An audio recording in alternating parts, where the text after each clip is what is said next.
동포 여러분 안녕하세요. KBS 한민족방송 보고 싶은 얼굴 그리운 목소리 이소연입니다. 설 연휴는 잘 보내셨습니까? 설에 고향을 찾거나 오랜만에 가족들 만난 분 많으실 겁니다. 그동안 보고 싶었던 가족들 만나서 맛있는 거 함께 먹고요. 같이 시간을 보내니까 정말 좋더라고요. 좋은 사람들하고 있으니까 너무 편해서 좋고 시간 가는 줄도 모르겠고 먹지 않아도 배가 부른 것 같더라고요. 동포 여러분도 이번 설 연휴에 행복한 추억을 많이 만드셨으리라 생각합니다. 가족들과 보낸 이 행복한 추억이 있으니까 우리도 또 일상으로 돌아와서 열심히 일을 할 수 있지 않을까요? 자, 오늘 첫 곡 나훈아입니다. 너와 나의 고향.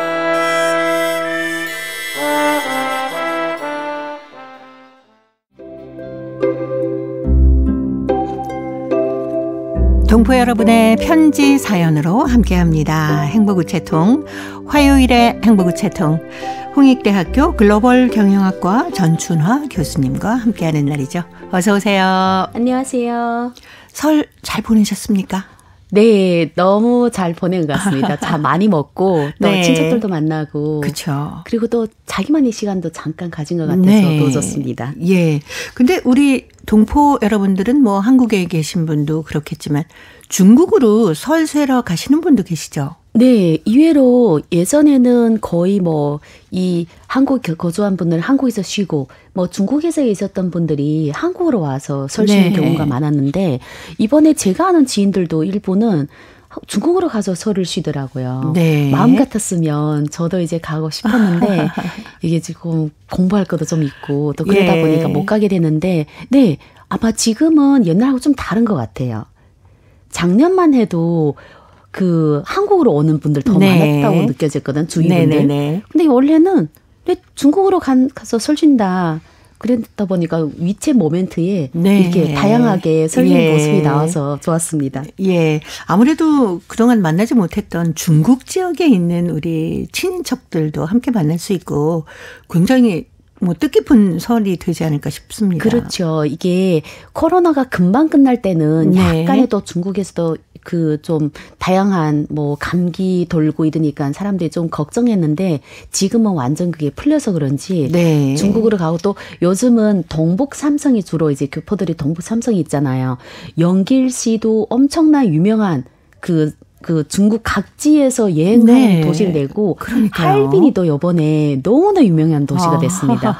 그래서 할빈이 일반적으로 우리가 가면 이렇게 그 얼음조각 보잖아요. 네. 근데 그거의 이상으로 그래서 전국 각지에서 특별히 남방에 있는 분들을 아가씨를 네. 우리가 남방 그 신유행어가 떴던데요.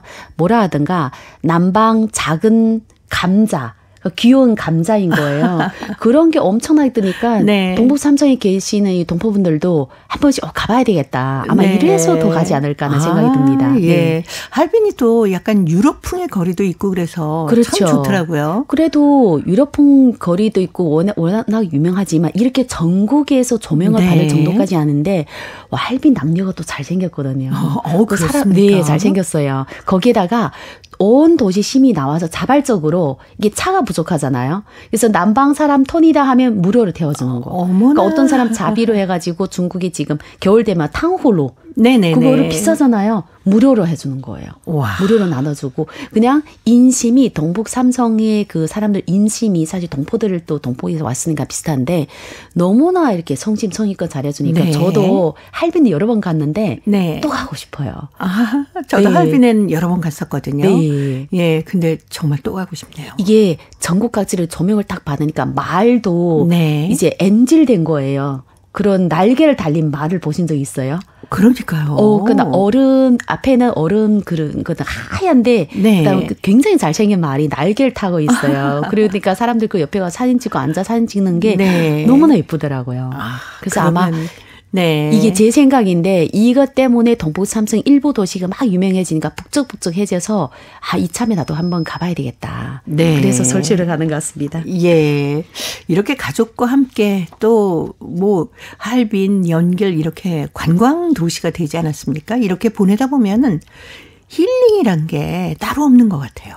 그렇죠. 옛날에는 동부로 가면 할 일이 없다. 경제가 너무 약하다. 네. 사실 이렇게 젊은 사람들, 나이 있는 사람들은 어떤 정으로 고향에 가는 경우도 있지만 젊은 사람들은 혹시 고향에 가서 뭔가 좀 더 할 일이 있으면 더 좋잖아요. 고향 그렇죠. 갔는데 네. 맨날 한탄한 소리만 듣는 것보다 네. 약간 이렇게 활기차고 이런 모습 보는 게 좋거든요. 그런데 아마 지금은 동북 삼성이 만약에 예향지로 하다 보면 다양한 직업군이 일어나게 되면 제가 볼 때 이제 한중 왕래하면서 이제 하는 동포들도 많이 늘어나지 않을까 하는 기대가 있습니다. 예. 할빈에서 또 연길에서 아니면 다른 큰 도시에서 설을 보내신 분들 재미있는 이야기 행복의 통해 보내주시기 바랍니다. 자, 오늘 첫 번째 사연은 중국 길림성 훈춘시 리금주 학생이 보내온 설날이란 글입니다. 전춘아 교수님이 먼저 소개합니다. 꼬끼오 숱하기 힘차게 회를 치는 소리와 함께 설날 아침이 밝아왔습니다. 나는 일찍 일어나 엄마가 미리 마련한 새 옷으로 꽃단장을 하였습니다. 창밖을 내다보니 집집마다 하나 둘 등불이 켜지고 굴뚝에서는 솜사탕 같은 하얀 연기가 군데군데에서 피어올랐습니다. 뒤이어 콩 볶은 듯한 폭주 소리가 동네방네에서 요란하게 울렸습니다. 부스럭 부스럭 하는 소리가 부엌에서 들려오더니 어느새 하얀 김이 가마뚜껑을 들썩이며 부어나왔습니다. 할머니께서는 분주히 설 아침 준비를 하고 있었습니다. 오래간만에 모인 큰아버지, 큰어머니, 이모랑 모두 부엌에 모여서 가득 장만해온 음식으로 솜씨를 자랑하느라 떠들썩하였습니다. 이모가 데리고 온 강아지도 신이 나서 꼬리를 살살 저으며 온 집안을 휩쓸고 다녔습니다. 할머니는 강아지 털이 빠진다고 야단을 쳤습니다. 아이고, 저리 가. 좀 가만히 앉아 있어라. 여기저기에서 웃음이 터져 나오면서 집안은 더욱 들썩들썩 명절 분위기로 들끓었습니다.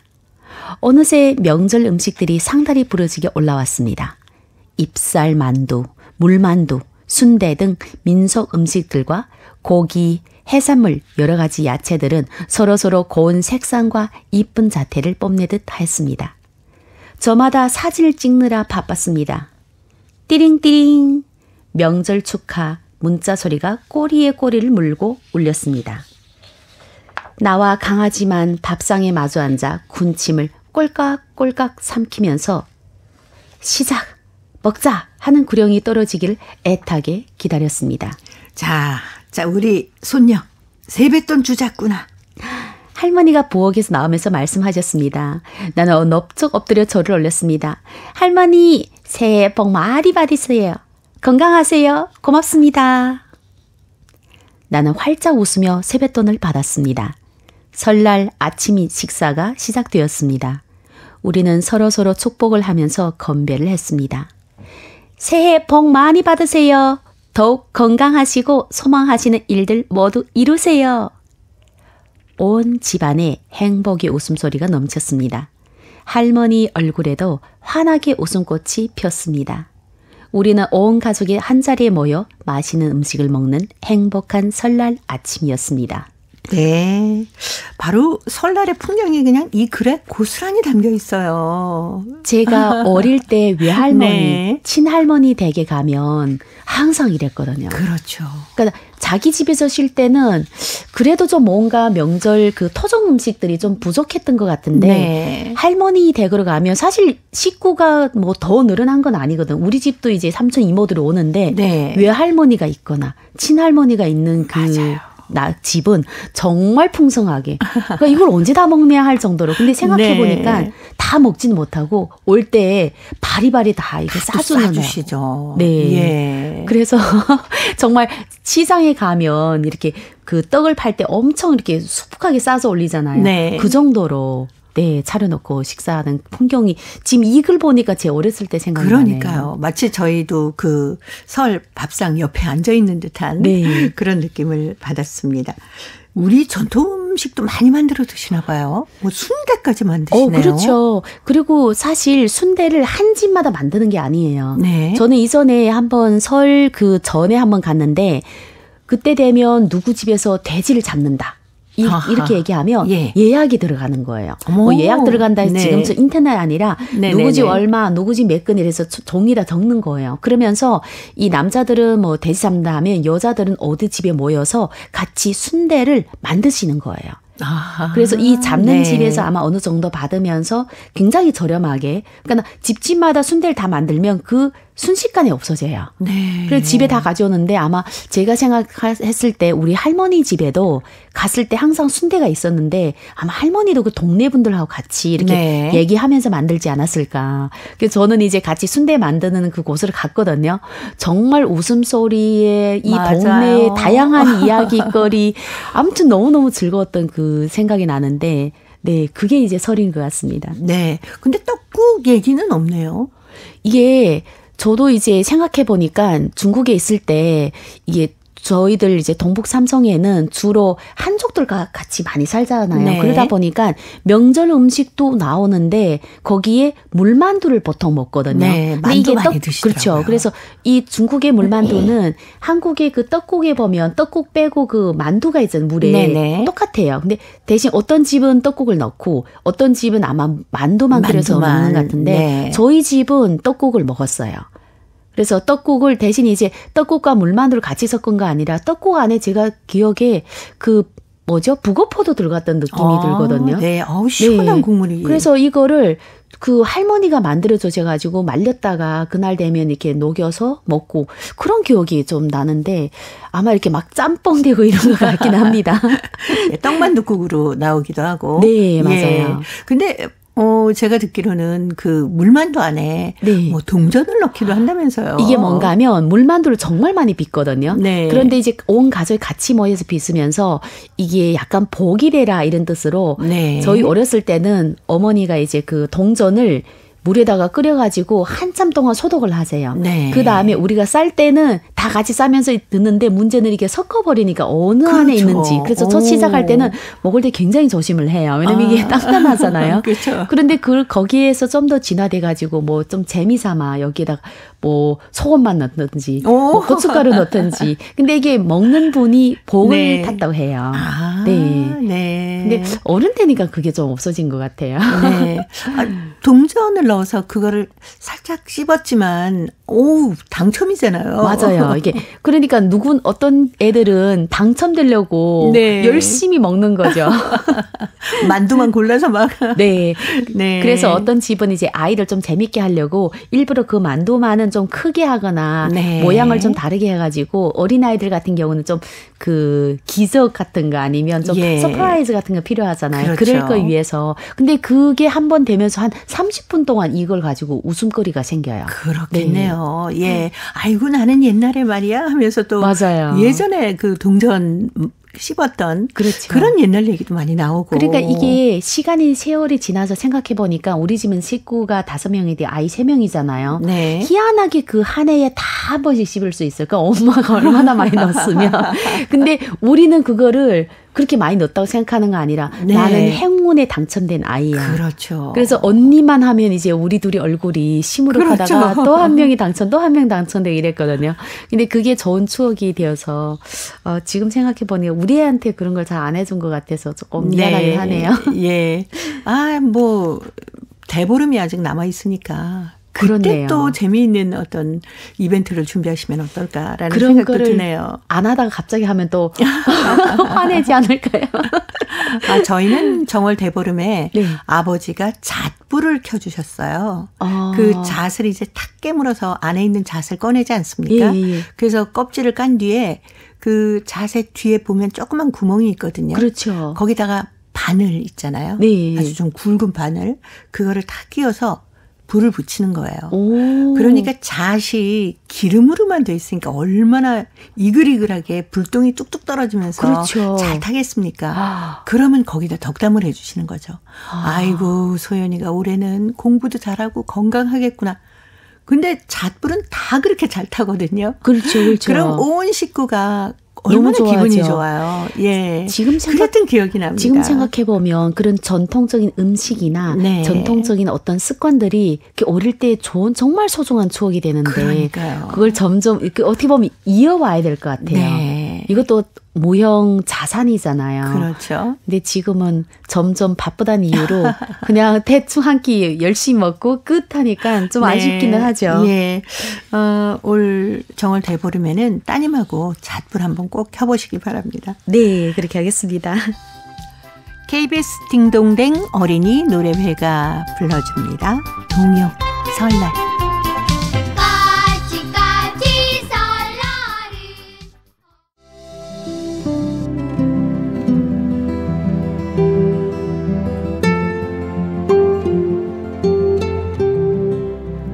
동포 여러분의 따뜻한 사연으로 아름다운 추억을 만들어 드립니다.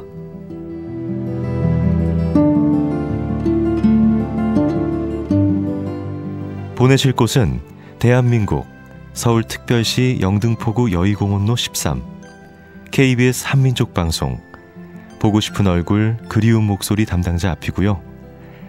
인터넷 주소도 알려드립니다. KBS 홈페이지 www.kbs.co.kr에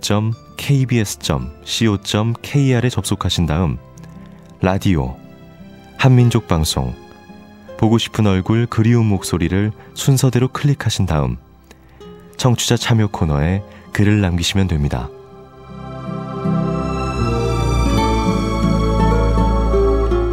정다운 이야기와 아름다운 음악이 있는 보고 싶은 얼굴 그리운 목소리, 동포 여러분과 늘 함께하겠습니다. 화요일의 행복우체통 홍익대학교 글로벌 경영학과 전춘아 교수님과 함께하고 있습니다. 자, 오늘 두 번째 사연은 중국 길림성 연길시 김지성 학생이 보내왔습니다. 행복이란 글인데요. 제가 소개해 드릴게요. 행복은 말로 표현할 수 없는 단어입니다. 그것은 마치 따뜻한 아침 햇살처럼 우리에게 비추어 줍니다. 나는 어려서부터 어머니의 손끝에서 자랐습니다. 어머니께서는 언제나 나를 지켜주시고 나의 힘이 되어주셨습니다.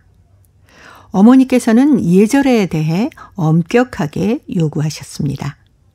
어머니께서는 앞으로 사회에 진출하면은 무엇보다 예절이 밝아야 한다면서 늘 예절 교육을 하셨습니다. 그래서 나는 내가 아는 사람을 만날 때마다 모두 예의 바르게 인사를 잘합니다. 지난 설날에 어머니와 같이 음식을 했던 일이 생각납니다. 우리는 시장에 가서 야채와 고기 그리고 밀가루, 달걀도 샀습니다. 우리는 집에 돌아와 식재료를 다듬고 씻었습니다. 그리고 어머니의 가르침대로 야채를 썰고 고기도 썰었습니다. 그리고 맛있는 요리를 만들기 시작했습니다. 우리는 물고기, 불고기, 샐러드, 물만두 등을 만들었습니다. 풍성한 요리를 한상 차려놓고 맛을 보는 나는 너무 행복했습니다. 음식점에서 먹는 것보다 훨씬 맛있었습니다. 그것은 우리의 정성과 노력이 깃들었기 때문입니다. 행복은 가족과 함께 아름다운 추억을 쌓아가는 것이라고 생각합니다. 많은 돈보다도 더욱 값진 가족의 정을 나누는 행복한 일, 앞으로도 자주 많이 하고 싶습니다. 라는 사연 보내왔습니다. 엄마하고 장도 같이 보고 음식도 같이 만들고 이거 가장 바람직한 모습 아닐까요? 너무 좋죠. 그리고 보니까 이 친구는 5학년이잖아요. 네. 제 기억에 5학년 때 애들은 거의 친구. 그러니까 친구가 톡 하나 하면 손가락 1초 만에 3초 만에 튀어나가고 엄마가 그렇죠. 부르면 100번 불러도 들리지 않은 나이거든요. 그러니까 엄마같이 장 본다는 거는 네. 사실 이렇게 시장 가면 보는데 어렵죠. 그래서 그건 다 남의 집에, 다른 집에. 예. 효자네요, 아유, 효자. 기특해요. 예. 이렇게 뭐 장도 같이 보고 음식도 같이 만들고 나면은 그 음식이 또 얼마나 맛있겠어요.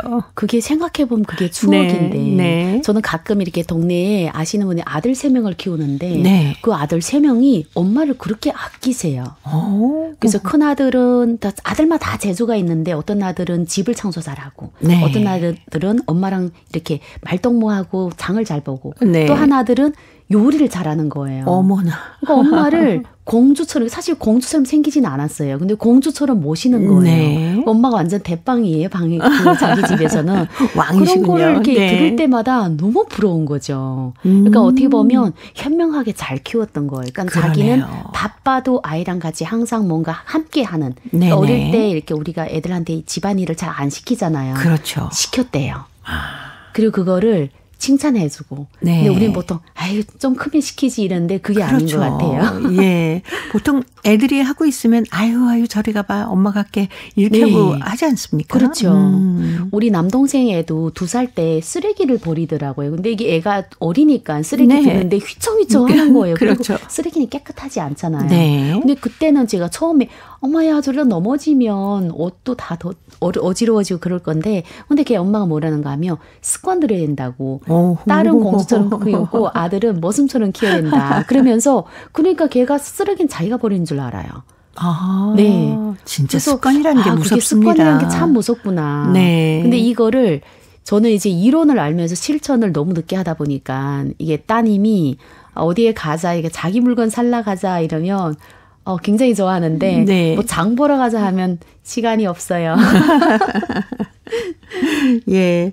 가족과 함께 만드는 추억은 살아가는데 정말 큰 힘이 되더라고요. 그렇죠. 네. 저도 이제 지금 어른 돼서 이렇게 힘들 때가 있잖아요. 외로울 때도 있고 뭐 네. 여러 가지로 이럴 때 어릴 때 생각해 보면 우리 5 식구가 이렇게 앉아서 얘기하다 갑자기 불 나갈 때가 있어요. 그때는 이렇게 전기가 정기적으로 이렇게 끊어져요. 네. 그러면 촛불 하나 딱 켜놓고 그러면 얼굴이 맞댈 수밖에 없거든요. 그렇죠. 저는 그 시간이 30분, 1시간, 2시간 이렇게 전기가 나간 시간이 그렇게 좋을 수가 없어요. 네. 목소리도 굉장히 차분해지고 막 움직일 수가 없으니까 네네. 그때 굉장히 오갔던 말들이 가족에서 했던 얘기가 저한테는 어른 되니까 위로가 되는 거예요. 네. 근데 생각해보면 별 얘기 한 건 아니에요. 예. 근데 너무너무 따뜻한 그 풍경, 그림처럼 저한테 딱 있어서 그렇죠, 그렇죠. 그림을 잘 못 그리는데 그때 그 사진을 남겼더라면 얼마나 좋을까 네. 하는 생각이 듭니다. 예.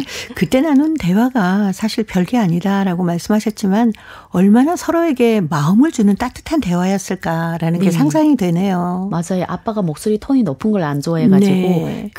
그때 되면 다 조용해져요. 그럼 차분해지고 어떤 때는 네. 사실 말하다가 말에 집중하는 거 그 촛불 있잖아요. 굉장히 커지거든요. 네네. 그 촛불을 보다가 멍 때리다가도 이게 시간 지날 때도 있고 하는데 일단 가족끼리 이렇게 소통하는 시간, 장 네. 보든지 요리하든지 예. 얘기 나누는 그런 시간을 많이 가져야 될 것 같습니다. 네. 가족들일수록 사실 알겠지 하고 대화를 나누는 시간이 참 많지 않거든요. 알겠지 하는데 정말 몰라요. 그러니까요. 예. 나중에 얘기 들어보면 서로 다른 생각을 가지고 있더라고요. 네. 내가 난 자식은 내가 잘 알겠지 했는데 아니에요. 그럼요. 완전 다른 생각을 하고 있어서 뭐 화나든 뭐하든 표현은 사실 해야 될 것 같습니다. 네. 추억도 추억이지만 대화를 통해서 서로의 마음을 알아갈 수 있지 않습니까? 그렇죠. 그래서 정말 많은 대화가 필요한 것 같아요. 특히 부모님하고 자녀분들 사이에는 이야기가 많을수록 사춘기도 아주 부드럽게 넘어간다고 하더라고요. 저는 이제 옛날에는 그런 걸 잘 못 느꼈는데 이게 나이 조금씩 드니까 대화가 잘 통하는 네. 그런 사람한테 남자든 여자든 나이 있든 나이 어리든 호감이 굉장히 많이 가는 거예요. 그렇죠. 그러니까 나 본인 네. 아니게 내 얘기 잘 들어주고 네네. 나도 그 사람이 이제 얘기를 잘 서로 오가니까 그 사람 얘기도 잘 듣고 싶고 그래서 이제 나이 들면 그런 사람으로 변해야 되겠다. 네. 그런 생각 많이 합니다. 예. 특히 또 지성이 학생은 인사를 잘한다고 해서 너무 예뻐요. 저는 진짜 세상에서 사람 교류하기 제일 쉬운 게 인사라고 생각하면 네, 또 제일 맞습니다. 어려운 게 인사입니다. 예. 그러니까 인사 습관 되는 사람 누구보다 다 인사 먼저 해요. 네. 근데 인사 안 되는 분들은 인사하는데도 왜 인사하지 이런 무뚝뚝한 네. 표정, 놀란 표정. 그러니까요. 너무 안타까운 거예요. 네, 상대방이 안녕하세요 하고 엘리베이터에서 만났는데 인사를 하면 저절로 고마워서 또 인사가 나오지 않습니까? 그렇죠. 예. 옛날 생각해보면 동네는 그냥 인사만 했던 것 같아요. 그러니까 네네네. 항상 웃잖아요. 근데 요즘 동네는 사실 분명히 저분이 어디에 사는 것까지 아는데 슉슉 지나가잖아요. 그래서 그게 인사가 부족해서 화목이 덜 하지 않나. 따뜻함을 덜 느끼는 것 같습니다. 예. 인사도 잘하고 가족끼리의 대화도 좀 풍성한 그런 한 해가 됐으면 좋겠네요. KCM이 불러주는 엄마 아빠 사랑해요 들으면서 홍익대 글로벌 경영학과 전춘아 교수님과는 또 다음 주 약속드립니다. 고맙습니다. 감사합니다. 항상 아낌없이 주시고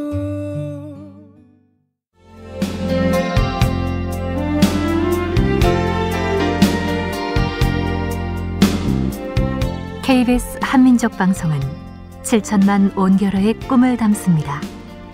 지구촌 곳곳으로 뻗어나간 한민족의 중심 채널 KBS 한민족 방송은 더 나은 미래를 위한 초석이 되고자 합니다. 여기는 대한민국 서울에서 보내드리는 KBS 한민족 방송입니다. KBS 한민족 방송 보고 싶은 얼굴 그리운 목소리 듣고 계십니다. 자, 이제 동포통신원들과 전화를 연결해서 여러분 계신 곳에 새로운 소식을 듣습니다. 통신원 리포트인데요. 오늘은 중앙아시아 카자흐스탄 그리고 러시아 사할린 지역의 소식 준비했습니다. 먼저 카자흐스탄의 김상욱 통신원 만나보겠습니다. 김상욱 통신원 안녕하세요. 예, 안녕하세요. 네, 김상욱 통신원이 사시는 알마티에서 강진이 발생했다는 소식을 들었는데 뭐 피해를 입은 동포들은 없는지 궁금합니다. 예, 우선 피해를 당한 동포들은 없습니다. 정말 다행스럽게도요. 지난 23일 새벽 카자흐스탄 알마티에서 발생을 했습니다. 이 현지 언론의 보도를 따르면요, 알마티에서 남동쪽으로 260km 떨어진 거의 키르기스탄과 또 우리 카자흐스탄 국경 지역이었습니다. 그러니까 알마티에서 불과 한 260km밖에 떨어지지 않은 곳이죠. 네. 그러니까 행정구역상으로는 중국 땅이긴 하지만 거기에서 지진이 발생을 했고요. 진원지는 한 7.1 정도 강도였다고 합니다. 우리 알마타에는 그날 새벽에 23일 새벽에 전등이 아주 심하게 흔들리고요. 아파트가 좌우로 정말 크게 흔들렸습니다. 우리 동포들은 급히 잠옷 차림으로 대피하기도 했습니다. 알마티 시민들 같은 경우에는 또 추가 지진이 발생할 것을 대비했어요. 자신의 차를 몰고 알마타시 외곽에 사는 친척집이나 또는 자신의 다차 주말 별장이라고 하죠. 그쪽으로 대피하기도 했습니다. 그래서인지 한밤중임에도 불구하고 아주 시내 도로에는 자동차로 꽉 차서 교통체증이 발생할 정도였습니다. 네. 실제로 주유소에는요, 네. 기름을 넣으려고 하는 그 차량들이 몰리면서 긴 줄이 늘어섰습니다. 그리고 또 현지 매체 다꾼이 보도한 바에 따르면요, 지진이 발생할 당시에 알마티 공항에 착륙 예정이었던 항공기 5대 중에서 한 대가 착륙하지 못하고 그 주변에 있는 투르키스탄 공항으로 방향을 틀었고요. 나머지 4대는 지진이 지나간 뒤에 알마티 공항에 안전하게 착륙을 했습니다. 이번 지진으로 인해 가지고 한 44명의 부상자가 발생을 했고요. 또 주 알마티 통영사관은 교민 SNS망을 활용을 해서 지진의 강도 그리고 또 대피 요령을 신속하게 공지했습니다. 네. 그래도 큰 피해가 없이 이렇게 모두 무사하시다고 하니까 얼마나 다행인지 모르겠습니다. 네, 맞습니다. 네. 한국과 카자흐스탄이 고용허가제 양해각서를 체결했다면서요? 현지 매체들의 보도에 따르면요, 카자흐스탄 노동사회보호부는 한국의 고용노동부와 협상을 갖고 카자흐스탄을 한국 고용허가제에 포함시키는 문제를 논의를 했습니다. 양국 간에는 고용허가제 체계를 전제로 한 카자흐스탄 내 한국어 연수원을 개설하는 작업이 진행 중에 있다라고 알려졌습니다. 이 한 카자흐스탄 간의 양해각서 체결은요, 매년 한국으로 입국하는 카자흐스탄 국민들의 숫자가 급증하고 있는 현실을 반영한 것으로 풀이되는데요. 양국은 이미 2014년부터 30일간 무비자 제도에 관한 협정을 체결한 바가 있고요.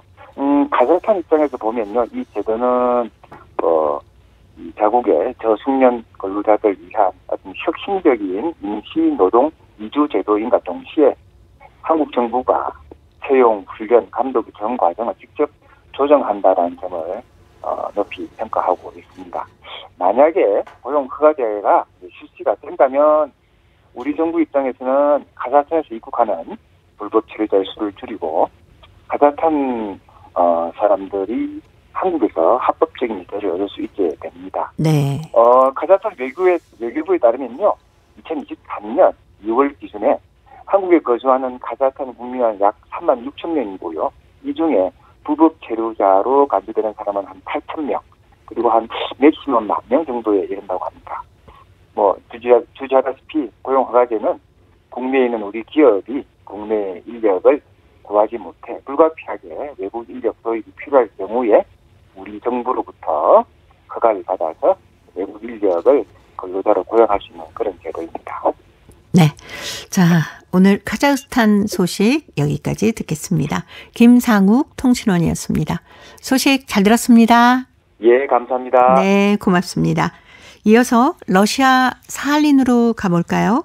배순신 통신원 만나보겠습니다. 배순신 통신원, 안녕하세요. 네, 안녕하세요. 반갑습니다. 네, 반갑습니다. 사할린 동포들은 설 명절 어떻게 보내셨습니까? 명절은 이번에 여러 단체에서 설명절을 이렇게 진행했고요. 윤사할린 시한인회에서는 노인정 할머니 모임이 있었고요. 예, 이 한국에서 활동하고 있는 지구촌 동포연대 최상구 대표가 사할린을 다녀갔다면서요? 네, 이번 1월 말에 다녀오셨는데 코로나19 상태가 벌어진 후 처음으로 1월 말 나흘 동안 지구촌 동포 단체 최상구 대표가 사할린을 다녀갔는데요. 이번 방문은 최 대표를 팀의 영상 기록 작업을 봉사로 도와주고 있는 이스크라 21 제작사의 대표인 김진훈 대표가 동행했습니다. 세상에서 하나뿐인 달력 사업으로 잘 알려져 사할린 동포 문제 해결과 역사 알리기 활동 등문을 해온 최 대표는 이번 방문에서 항상 그랬듯이 사할린 한인 사회의 활동을 파악하고 지방을 다니면서 음력 달력을 전달하며 일세 어르신들과 만남을 가졌습니다. 근데 최 대표는 사할린을 일주일 동안 방문할 예정이었으나 강한풍솔로 인해 4일로 축소되고 도로 상태로 지방 스케줄도 계획대로 이루어지지 못했습니다. 그래서 한국 활동가들은 깔사카프 한인회에 다녀보고 일세 어르신들과 만남을 가졌습니다. 그리고 이번 방문은 사할린 주한인협회 협회의 협회로 이루어지고 최 대표가 김담 감독과 함께 주한인회의 협회의 일부 임원, 사할린 국립대학교 어문 역사동양학대학 이멜비라 학자님, 사할린 주향서 박물관 부장 진율야 역사학 박사님, 에트나스 아동예술학교 교사 등과 만났고요. 또한 최상구 대표와 김진우 대표는 스코름 시문사를 찾아와 사할린 한인 문제와 관련 여러 이야기를 나누었으며 새로 생긴 사할린 한인 연합회 임원들과도 만남을 갖기도 했습니다. 한국 대표단은 사할린 주한인협회, 깔사카 한인회와 사할린 한인연합회의 한복 여러벌과 사할린 동포 귀환 운동으로 잘 알려진 이희빨 선생님의 유연 구술 기록책을 손사했으며 한국 활동가들은 사할린 동포 지원 특별법 개정에 대한 의견도 듣기도 했습니다. 네. 자, 오늘 사할린 소식 여기까지 듣겠습니다. 배순신 통신원이었습니다. 소식 잘 들었습니다. 네, 감사합니다. 네, 고맙습니다. 한국에서 활동하고 있는 지구촌 동포연대 최상구 대표가 사할린을 다녀갔다고 합니다. 세상에서 하나뿐인 달력 사업으로 잘 알려져 있는 이 최상구 대표는 사할린 한인 인사들 현황을 파악하고 지방을 다니면서 음력 달력을 전달하기로 했었는데요. 날씨 때문에 방문 일정도 축소가 됐고요. 지방 스케줄도 제대로 다닐 수가 없었다고 하네요. 그래서 크루사코프에 다니면서 한인 어르신들께 달력을 전해드렸다고 합니다. 그리고 사할린 국립대학교의 교수와 학생들도 만나고요. 또 새 고려 신문사를 찾아서 사할린 한인 문제 그리고 관련 여러 가지 얘기도 나누면서 사할린 동포 지원 특별법 개정에 대한 의견도 나눴다는 사할린 소식이었습니다. 자, 이제 퀴즈를 통해서 대한민국의 역사와 문화까지 배울 수 있는 퀴즈 한마당 이어드립니다. 동포 여러분과 퀴즈로 하나 되는 시간. 퀴즈 한마당. 누나 이거 하자. 야, 나 공부하는 거 안 보여? 아, 공부는 무슨 맨날 해봤자 꼴찌면서. 공부는 나중에 하고 이거 하자. 안 한다니까. 아, 누나 이기려고 내가 연습을 얼마나 열심히 했는데 왜 안 한다는 거야. 아, 어제도 그래놓고. 자, 간다. 하는 거야. 나 던진다. 자, 간다. 히엇! 땡땡땡 끄르르르르르. 윷! 아싸, 윷! 와, 윷이다, 윷! 아, 나 안 하려고 했는데 승부욕 돋게 만드네. 그럼 난 뭘 나오게 할까? 아, 빨리 좀 해. 야, 재촉 그만해. 아, 빨리 해. 응, 좋아, 오케이. 자, 간다. 도나 나와라, 도. 땡그르르르르르르. 왔어! 나도 유치다, 유! 거기서 예. 유치 나오면 어떡해. 유치로 유치를 잡는? 이게 다 실력이야, 실력. 시작은 좋았는데. 이번에는 그럼 내가 뭐가 나오게 해야지? 그래, 해보시던가. 자, 모든 기운을 모아서 간다! 자! 땡땡그르르르르르. 뭐야, 도잖아.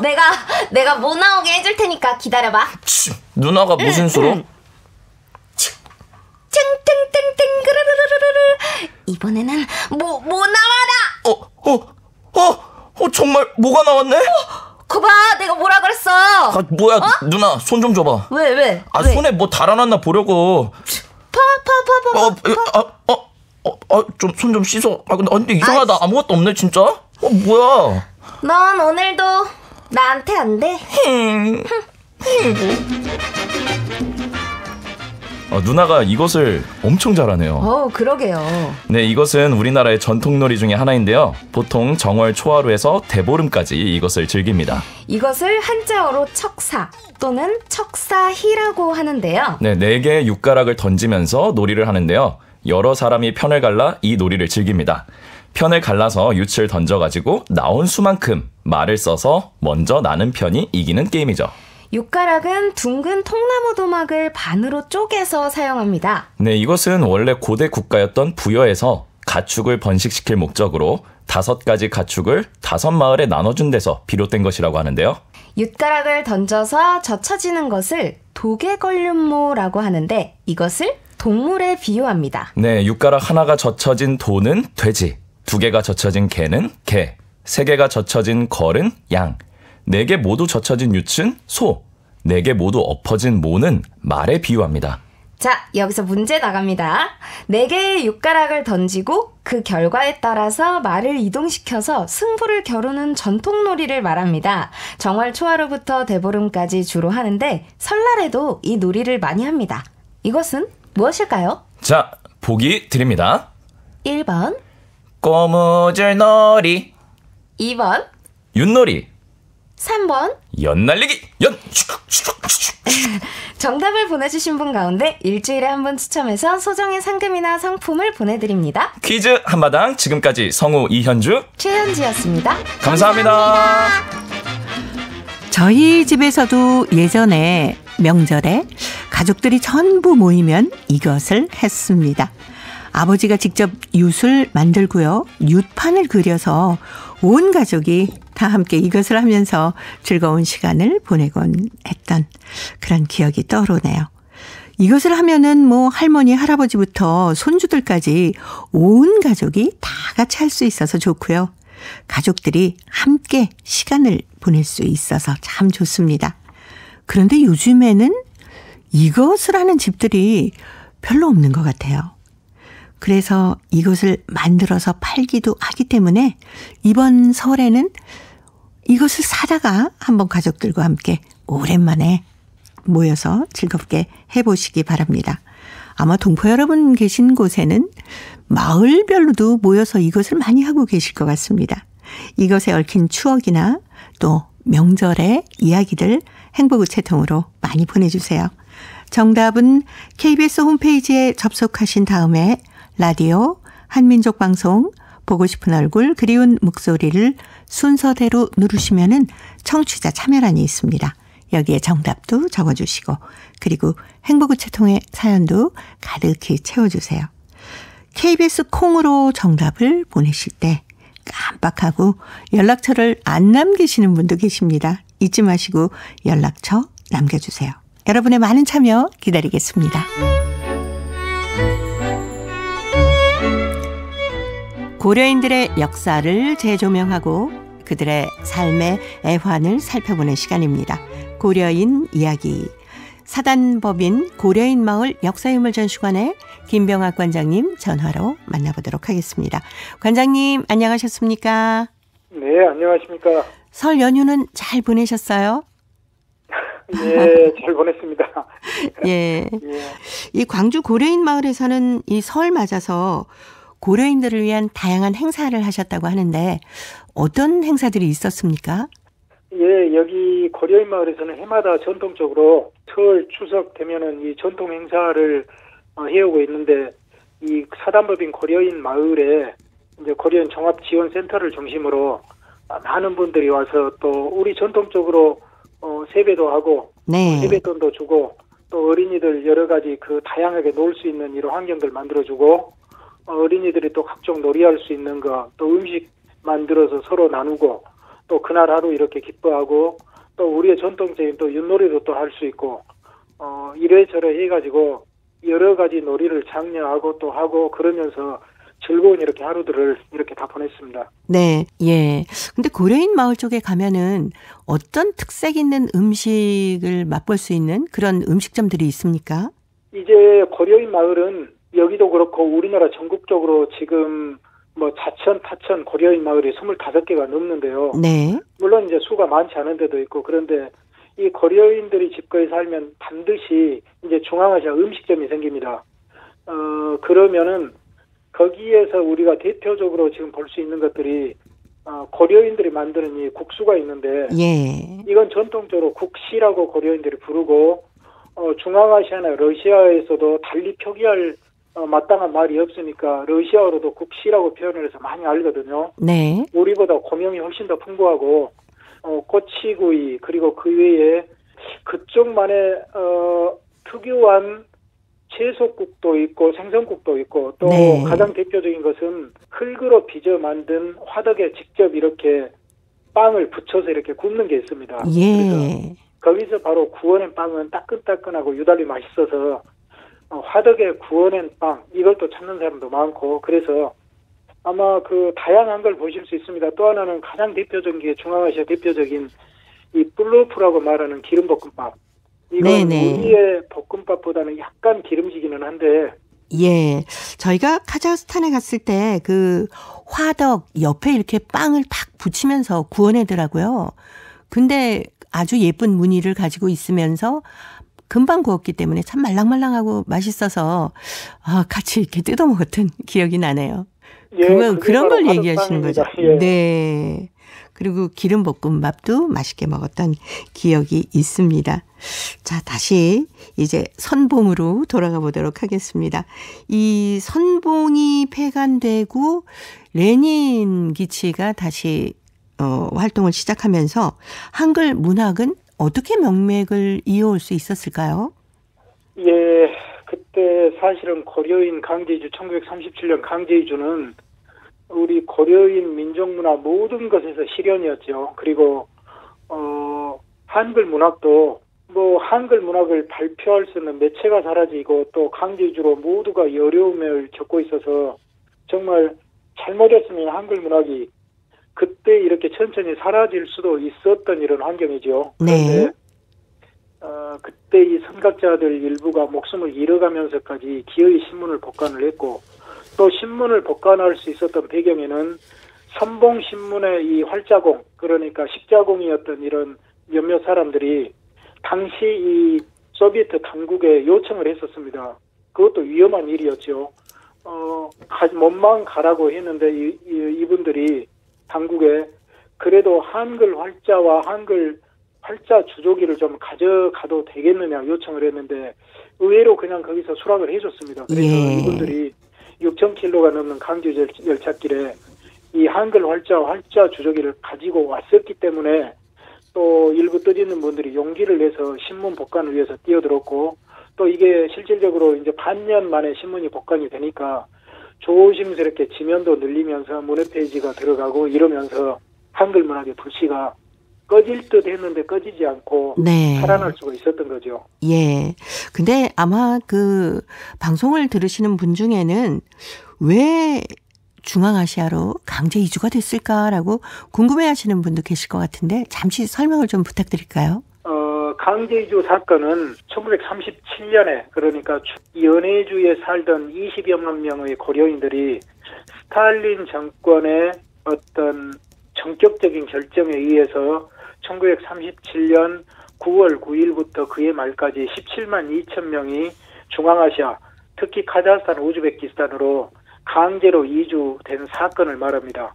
그때 이제 이주시킨 그 명목은 물론 저 학자들은 여러 가지 뭐 가능성을 이야기합니다만은 그때 스탈린 정권에서 명확한 그 이주의 이유를 그 명시를 했는데 그건 고려인들이 일본에 첩자가 될 가능성이 있다. 그러니까 이게 뭐냐면 모든 죄가 그렇죠. 장차 죄를 지을 가능성이 있다고 해서 없는 죄를 이렇게 만드는 그 있을 수도 없는 일이죠.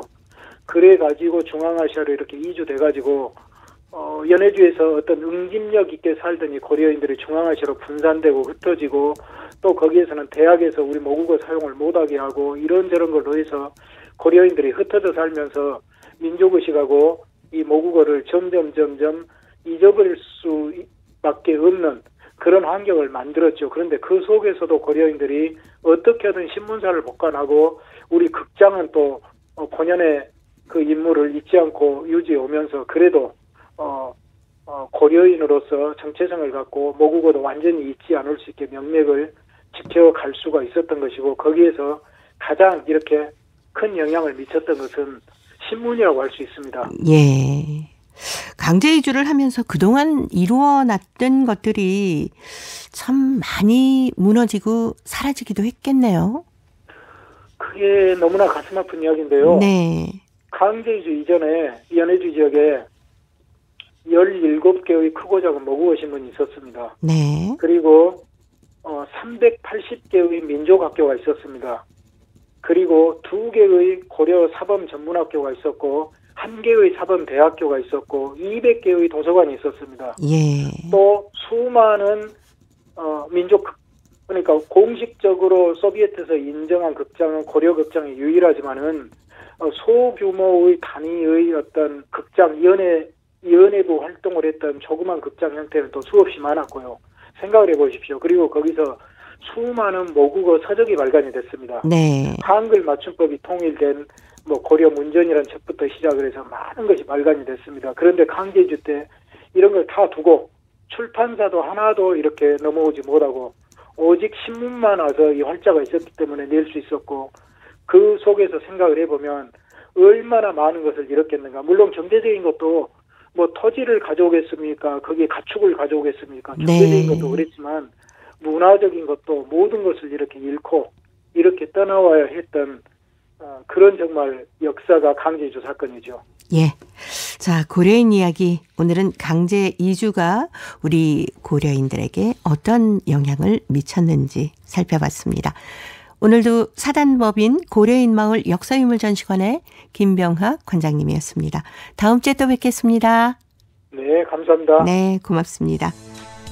자, 오늘도 보고 싶은 얼굴 그리운 목소리 함께해 주신 동포 여러분 고맙습니다. 내일 이 시간 다시 찾아오겠습니다. 안녕히 계십시오.